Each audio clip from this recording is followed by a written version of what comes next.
Hello everyone, कैसे हैं आप सभी लोग। आई होप आप सभी लोग बढ़िया होंगे। इसके पहले वाली वीडियो में हमने क्वेश्चन नंबर 36 तक कंप्लीट किया था। आइए शुरुआत करते हैं क्वेश्चन नंबर 37 से।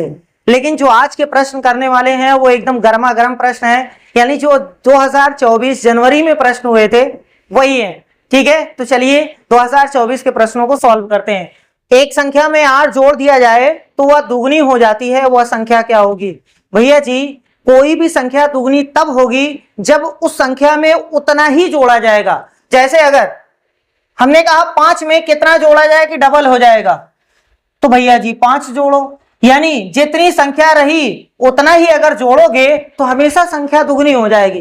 तो इसका मतलब वो संख्या 8 रही होगी, तभी तो 8 जोड़ने से डबल हो जा रही है। तो संख्या कितनी रही होगी? 8। इस तरीके से आप कर सकते हैं। अगर ऐसे नहीं समझ में आया तो ऐसे देख लो। मान लो वो संख्या x है, माना वो संख्या कौन सी है? x। x में कितना जोड़ना है भैया? 8। तो कह रहा है कितना हो जाती है? 2 गुनी। संख्या कितनी थी? x। 2 गुनी मतलब 2x हो जाती है। अच्छा, इस x को उठा के इधर कर दो। 8 बराबर 2x माइनस x, यानी 8 बराबर x। तो x का मान कितना आ गया? 8। आप चाहे ऐसे कर लो चाहे ओरल कर लो। चलिए अब इस क्वेश्चन को देखते हैं। एकदम हलवा क्वेश्चन है भैया। इस टाइप के क्वेश्चन, एक क्वेश्चन तो जरूर पूछे जाते हैं। ये किस पर बेस्ड है?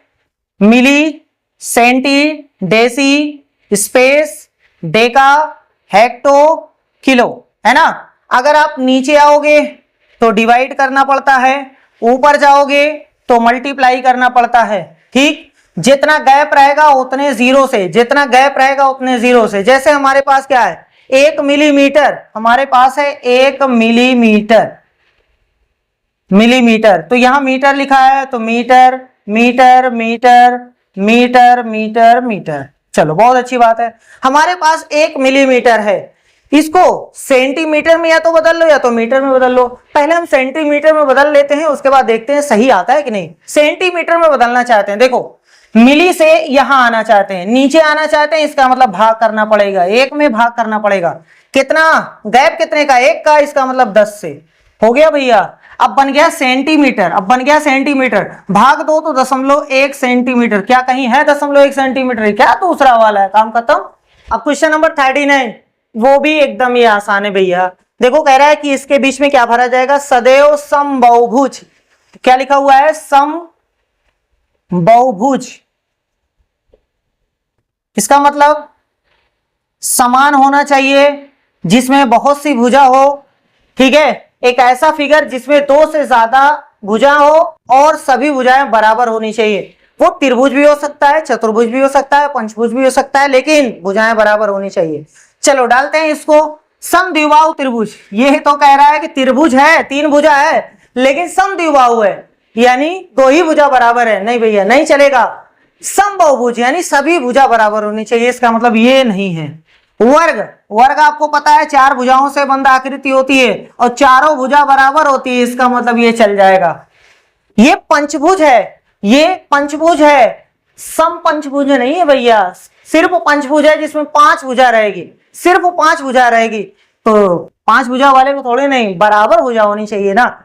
ये विरित, अरे भैया इसमें विरित कहाँ रहेगा? ये तो वही बात हो गई, एक आदमी बन ठन के गया मिठाई की दुकान पे, आराम से बैठा और कह रहा है कि भैया बहुत तगड़ी सी मिठाई खिलाओ। तो दुकानदार क्या है, लेकर के आधा किलो चीनी सामने पेश कर दिया, कह रहा है ये सबसे तगड़ी है। तो ये वही बात हो गई भैया। मांग रहा है समबाहुभुज और ये दे रहे हैं विरित। इसका मतलब ये गलत है, सिर्फ ये वाला सही है। अब क्वेश्चन नंबर 40 और 41 देखते हैं। 40 तो बहुत आसान है, कह रहा है त्रिभुज के सभी कोणों का योग कितना होता है? भैया जी, त्रिभुज के सभी कोणों का योगफल 180, चतुर्भुज के सभी कोणों का योगफल 360। कैसे निकलता है? फार्मूला लिख लो भैया। किसी भी बहुभुज हो, कोई भी बहुभुज हो, बहुभुज के अंतः कोणों का योगफल, अंतः कोणों का योगफल, बहुभुज समझ रहे हैं ना, जिसमें 2 से ज्यादा भुजा हो और बंद आकृति हो, चाहे वो त्रिभुज हो, चाहे चतुर्भुज हो, चाहे पंचभुज हो, चाहे 6 भुजा वाला हो, 7 भुजा, 8, चाहे जितनी भुजा वाला हो। इसका फार्मूला होता है n-2 और गुणे में 180। n का मतलब होता है भुजा, n का मतलब लिख लीजिएगा भुजाओं की संख्या, भुजाओं की संख्या।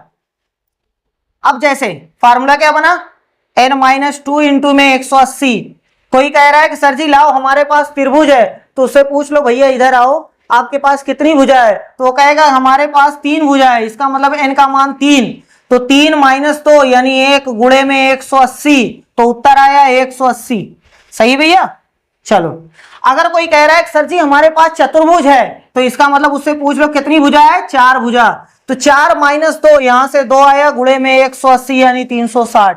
कल के अगर कोई पूछे कि सर जी हमारे पास एक ऐसा फिगर है जिसमें 10 भुजा है, कितनी, 10 भुजा है, अच्छा तो रुको 10 भुजा है चाहे 20 भुजा, उससे क्या फर्क पड़ता है, 10 - 2 यानी 8 गुणे 180, 18 8 144, 1440 होगा, काम खत्म। तो ये 40 वाले में ये फार्मूला नोट कर लीजिएगा भैया, n-2 इंटू में 180 41। इतना प्राप्त करने के लिए इतना इतना और इतना के योग में से क्या घटाना चाहिए, ये क्वेश्चन आ चुका है, बस खाली नंबर अलग अलग। पहले तीनों को जोड़ो, इतना इतना और इतना का योग निकालो, 9909 9099 9009, ठीक है भैया, 27 हासिल 2 1 फिर 1 यहां से 28, इतना आ गया। कह रहा है प्राप्त इतना करना है, तो इतने में से क्या घटा है, लाओ तुम्हें ही घटा दे भैया, 25 454, इन्हीं को घटा दिया करो, जो बुलाया उसी को घटाओ, 7 में से 4 गए 3, जिसमें लास्ट में 3 है वो सही, काम खत्म। पूरा करने की कोई जरूरत नहीं भैया, जब इकाई का अंक 3 है, इसमें कहीं है ही नहीं, तो आंसर सही है। करके देख लो अगर दिक्कत है। 11 में से 5 गए 6, ये बचा 9, यहां से 5, ये बचा 7, यहां से 2, ये गया तेल लेने, 2 5 6 3, 2 5 6 3, ठीक। अब क्वेश्चन नंबर 42 और 43 देखते हैं। कह रहा है निम्नलिखित कथनों में से कौन सा कथन सही है, ये आपको बताना है। एक अभाज्य संख्या है, ओहो एक भैया, एक ना तो भाज्य है ना ही अभाज्य संख्या है, क्योंकि सबसे छोटी अभाज्य संख्या 2 है, संख्या 2 से स्टार्ट होती है, तो एक जो है एक वो ना तो भाज्य है ना ही अभाज्य है। ये कह रहा है भाज्य संख्या है, अरे भैया ना भाज्य है ना भाज्य है, एक दोनों है, दोनों भैया दोनों नहीं है, इसका मतलब ये भी गलत है, ये वाला सही है, ठीक। देखो नीचे दिए गए संख्या पैटर्न को देखिए, एक के बाद 8 आया है, फिर 27 आया है, फिर 64 आया, फिर 125 आया, कुछ है नहीं भैया। एक का क्यूब 1 होता है, क्यूब का मतलब समझ रहे हैं, उसी संख्या को 3 बार गुणा करना। 2 का क्यूब यानी 2 गुणे 2 गुणे 2, इसका उत्तर 8। 3 का क्यूब 27 होता है, 4 का क्यूब 64 होता है, 5 का क्यूब 125, 6 का 216, 7 का 343, 8 का 512, 9 का 729, 10 का 1000। देख लो यही वो लिखा हुआ है, 1 का 2 का 3 का 4 का 5 का। अगला 2 पद, यहाँ 6 का 216, 7 का 343, देख लो यही ऑप्शन सही है, 216 और 343, यानी ये वाला ऑप्शन सही है। चलो भैया दो एकदम सस्ते क्वेश्चन देखते हैं, बहुत ही हलवा ये भी है, इसमें बॉडमॉस है, इसमें समकोण वाला है। देखो क्वेश्चन है कि 25.3 गुणे 5 माइनस 35 भागे में 5 है, माइनस में 3 गुणे में 18.5 है, इसका मान क्या है। तो सबसे पहले बॉडमॉस में ब्रैकेट आता है, दिखाई नहीं दे रहा है, आगे बढ़ जाओ। ऑफ आता है, ऑफ भी नहीं है, आगे बढ़ जाओ। डिवाइड आता है यानी भाग आता है, हाँ भाग तो है, देखो ये है भाग। 35 में 5 से भाग देना तो उत्तर 7 आया, इस वाले का उत्तर 7 आया, बाकी नोट कर दो। 25.3 गुणे में 5 माइनस में 7 माइनस 3 गुणे 18.5। अब गुणा इसका इसमें गुणा करना है और इसका इसमें गुणा करना है, कर देते हैं भैया।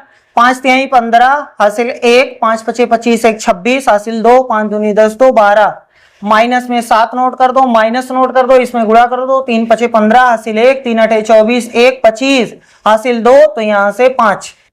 अब देखो इसको सॉल्व करना है।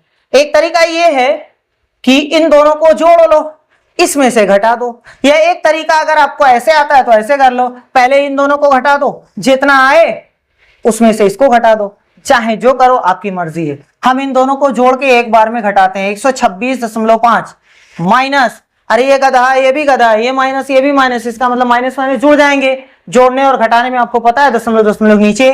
55.5 ये 7, 55 और 7 कितना होता है भैया 62, 7.5। कुछ लोगों को हो सकता है ना समझ में आया तो ऐसे लिखे कर लीजिएगा। 7 कहाँ लिखे, यहां लिखे नहीं भैया, ये 7 आपको दिखाई दे रहा है लेकिन ये एक्चुअल में 7.0000 लिखा हुआ है, तो ऐसे लिखेंगे। चलो यहां से 5, यहां से 2, यहां से 6, 5 घटा दो भैया। 126.5 में 62.5 को घटाना है तो यहां से 0 आ गया, सब में 0 है। अच्छा इसमें 0 नहीं है, इसमें 0 नहीं है, ये दोनों सही हो सकता है। 6 में से 2 गए 4, कहां है 4, ये वाला सही है। ठीक, पूरा कर लो, 12 में से 6 गए 6, तब भी सही है। हो गया। अब इसको देखते हैं, इतने समकोणों में डिग्रियों की संख्या, एक समकोण बराबर होता है 90 अंश, ये तो पता है ना भैया, 90 अंश। एक समकोण में 90 अंश। अगर कोई पूछे कि 2 समकोण हैं, तब सर जी 2 समकोण हैं तो 2 में 90 से गुणा कर दो, यानी 180 हो गया। अगर कोई पूछे 4 समकोण है तो 4 में 90 से गुणा कर दो। कोई पूछे 5 समकोण है तो 5 में 90 से गुणा कर दो। कोई पूछे इतना समकोण है, 2 सही 2/3 समकोण है तो इतने में 90 से गुणा कर दो। अब ऐसे थोड़ी ना होगा, पहले इसको चेंज करो ना, 3 दूनी 6, 2 8, 8/3 गुणे में 90, इसको इससे शहीद कर दो तो 30 और गुणे 8 यानी 240। आपका उत्तर कौन सा भैया, तीसरा वाला। चलिए भैया एक अच्छा क्वेश्चन देखते हैं। कह रहा है किसी स्थान O से आरंभ करके एक मेढक 3 कदम और खरगोश 7 कदम की छलांग लगाते हैं। इसका मतलब ये स्थान O है, यहां से चालू कर रहा है, ये मेढक है और ये क्या है भैया, एक खरगोश है। चलो ये मेढक है, ये खरगोश है। मेढक 3 कदम चलता है, 1 2 3, खरगोश 7 कदम, 1 2 3 4 5 6 7, सही है। ऐसे चल रहे हैं, मेढक 3 कदम वो 7 कदम, ऐसे उछलते हैं। देखो आरंभ करके एक मेढक 3 कदम और 7 कदम खरगोश की छलांग लगाते हैं। निम्न में से किस कदम पर वे दोनों एक साथ छलांग लगाएंगे, यानी कि इसमें से बताना है कि इस पे एक साथ छलांग लगाएंगे कि इस पर, किस पर, किस पर। ठीक है, यही क्वेश्चन ऐसे भी पूछा जा सकता था कि कम से कम कितनी कदम बाद वे एक साथ छलांग लगाएंगे, कम से कम कितने कदम बाद वे एक साथ छलांग लगाएंगे, तब भी क्वेश्चन ऐसे ही सॉल्व करते हैं। ठीक है, जब भी कम से कम होता है तो हमेशा लेते हैं एलसीएम।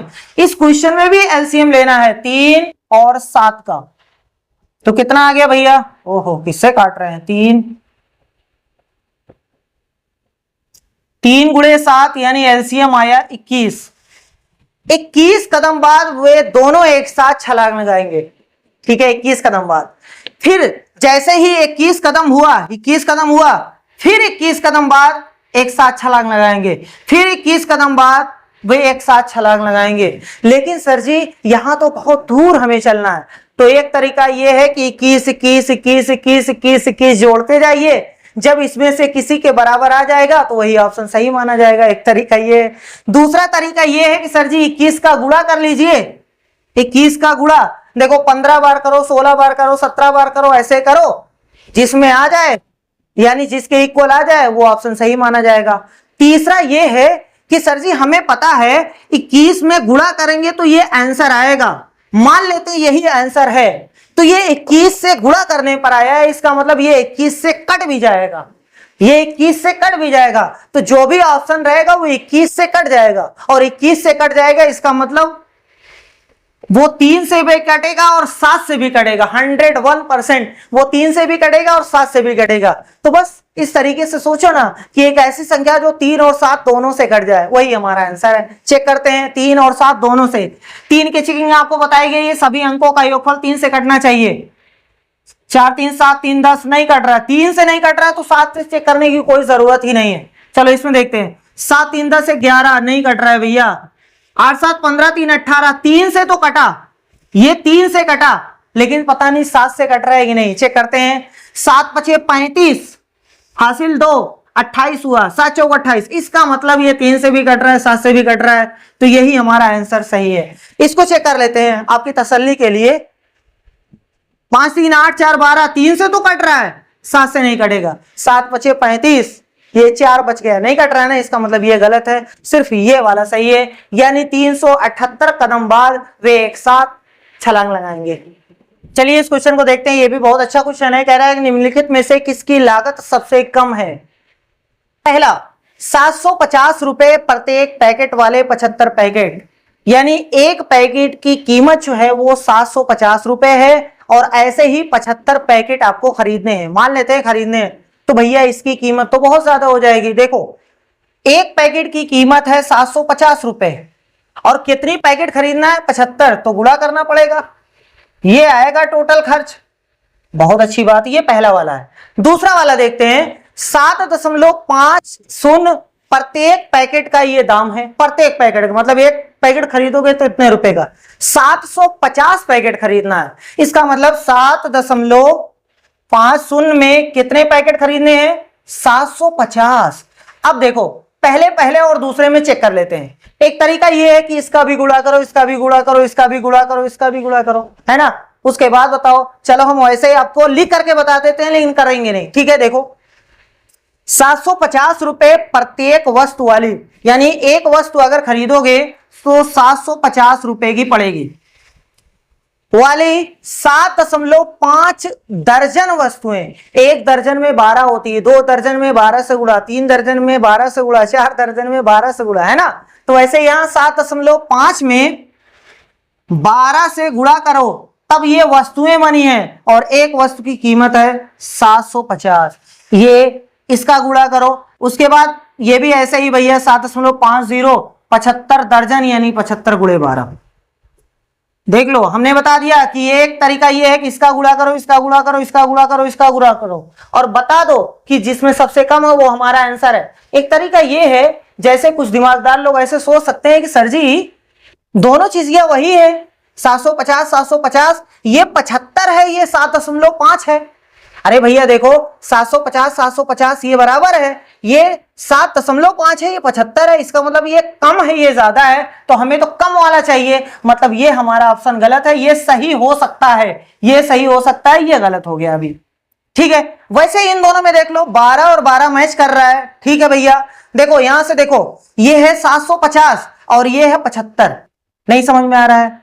हाँ सर जी नहीं समझ में आ रहा है। देखो भैया ये दोनों मैच कर रहा है कि नहीं, पहले ये देखो 7.5 7.50, अरे भैया यहाँ भी जीरो बढ़ा लो, कौन सी दिक्कत है, जब संख्या खत्म हो जाए जीरो चाहे जितनी बढ़ा लो, दशमलव अगर लगाओ तो देखो 12 12 बराबर, ये इसके बराबर है, ये 75 है, ये 750 है, ये 75 है, ये 750 है, इसका मतलब ये ज्यादा है ये कम है, तो ज्यादा वाला तो हमें लेना नहीं है। अब हमारा दूसरा और चौथा बचा है, इन दोनों में जो बड़ा होगा वो नहीं होगा हमारा आंसर, जो छोटा होगा वो आंसर होगा। देखते हैं 7.50 7.50, अरे सर जी यहां 750 है, इसको गुणा कर लो, 12 पंजे 60, 12 सत्ते 84 और 6 90। देख लो भैया 7.50 7.50 ये मैच कर रहा है, 900 750, तो ये कम है, इसका मतलब यही वाला आंसर सही हो जाएगा। अगर आपको ऐसे नहीं समझ में आया पूरा गुणा करो, पूरा गुणा करो, इसको भी, उसके बाद देखो जिसमें सबसे कम वैल्यू है वही हमारा आंसर यही वाला होगा। अब क्वेश्चन नंबर 48 देखते हैं। कह रहा है ब्रिज के पास अपनी पसंद की जमीन घेरने के लिए 100 मीटर का तार था, यानी ब्रिज के पास 100 मीटर का तार था जो अपनी पसंद की जमीन घेरना चाहता है। तार कहीं से लाएगा नहीं, यानी कम ना पड़ना चाहिए ना ज्यादा पड़ना चाहिए। वह सबसे बड़ा जमीन का टुकड़ा लेना चाहता था, निम्नलिखित में से उसे किस माप का टुकड़ा लेना चाहिए ताकि उसकी जमीन का क्षेत्रफल अधिकतम हो, जमीन का क्षेत्रफल अधिकतम हो। देखो पहले ये क्वेश्चन परिमाप का है, पहले परिमाप यानी ये लंबाई है ये चौड़ाई है, इसका परिमाप निकालो, 100 आना चाहिए क्योंकि उसका तार की लंबाई 100 है, 100 से ही घेरना है। तो लेकिन इसमें सबका परिमाप, इसका परिमाप, इसका परिमाप, इसका परिमाप, इसका परिमाप 100 मीटर ही आ रहा है, कोई दिक्कत की बात नहीं, आप निकाल लीजिएगा 100 मीटर आएगा। देखो अगर 100 मीटर नहीं आता है किसी ऑप्शन में तो सबसे पहले उसको गलत काट दीजिएगा, क्योंकि वो चाहे जितना बड़ा रहे हमसे नहीं फर्क पड़ता है, लेकिन अगर 100 मीटर नहीं आएगा तो हम काट देंगे। लेकिन यहां पर सभी 100 मीटर आ रहे हैं। अब देखो जिसका क्षेत्रफल अधिकतम हो, क्षेत्रफल बराबर क्या होता है लंबाई गुणे में चौड़ाई, यानी इन दोनों को गुणा करो, जिसका मान सबसे अधिक वही वो लेना चाहता है। चालाक आदमी है भैया। तो 15 और 35 का गुणा करते हैं, 15 और 35, 15 पचे 75 80 7, 15 3 45 7 52, 525 मीटर स्क्वायर। ठीक है इसका देखते हैं, डबल जीरो तो आ ही जाएगा, यहां से 6 आ गया, मतलब इन दोनों में ये जीत गया। इसका देखते हैं 25 गुणे 25 625 होता है। अच्छा भैया सबसे जीत गया ये। 45 पचे कितना होता है? अच्छा 5 पचे 25, हासिल 2, 5 चौक 20, 2 22। ए भैया देख लो सबसे बड़ा बार कौन है? ये वाला। तो हमारा जो यानी ब्रिज का जो आंसर होगा वो ये वाला होगा। क्वेश्चन नंबर 49 कह रहा है कि 7.5 किलोग्राम नमक से 1/12 किलोग्राम नमक के, ये नमके नहीं भैया, नमक के कितने पैकेट बनाए जा सकते हैं? अगर हम आपसे कहें हमारे पास टोटल 2 केजी नमक है और पैकेट बना रहे हैं 2 केजी वाली, बताओ कितनी पैकेट बनेगी? कहोगे सर जी पागल होगा, एक के तो बनी है ना। अगर 4 केजी है तो 2 किलो वाली पैकेट कितनी बनेगी? सर जी एक पैकेट में 2 किलो खत्म हो जाएगा, दूसरी वाली में 2 किलो, यानी 2 पैकेट बनेगी। अगर 10 किलो है तो 2 किलो वाली कितनी बनेगी भैया? तो कहोगे सर जी 5 पैकेट। तो एक्चुअल में क्या कर रहे हो आप? कर रहे हो जितना टोटल है ऊपर रखते हो और इससे भाग दे देते हो, काम खत्म। उत्तर 1 पैकेट। टोटल था 4, 2 वाली पैकेट बनानी है, भाग दे दो 2 पैकेट। टोटल है 10, भाग दे दो 2 से, तो इसका मतलब 5 पैकेट है ना। तो वही यहां पर भी करना है। टोटल इतना नमक है, इतने वाली पैकेट बनाना है, इतने में इतने से भाग देना है, और क्या करना है भैया? देखो 7 सही 1/2 में भाग देना है 1/12 से। पहले इसको चेंज करो, 7 दूनी 14, 14 1 15, 15/2 सही है। इस भाग को बना लो गुणा, तो इसको कर दो सत्यानाश, सर ऊपर पैर नीचे। अरे भैया पैर नीचे सर ऊपर तो होता ही है, इस बार इसका पैर ऊपर चला गया, सर नीचे आ गया। 2 एकम 2, 2 छक 12, 15 गुणे 6, यानी उत्तर आ गया 90। कहाँ गया 90? चौथे में है। चलिए भैया हाफ सेंचुरी लगाते हैं। क्वेश्चन नंबर 50 कह रहा है यमुना ने एक पासा 10 बार उछाला और उसे निम्नलिखित परिणाम प्राप्त हुए। पासा समझ रहे हो? लूडो में पासा होता है ना भैया, 1 2 3 4 5 6 लिखा रहता है, इधर उधर घन होता है, उसी चीज को कह रहा है। 10 बार उछाला, एक बार 5 आया, फिर 3 आया, फिर 6 आया, ऐसे ऐसे नंबर आते हैं। उपर्युक्त संख्याओं में से रहेगा भैया, क्या क्या लिख देते हैं हम। उसे अधिकतम बार कौन सी संख्या प्राप्त हुई?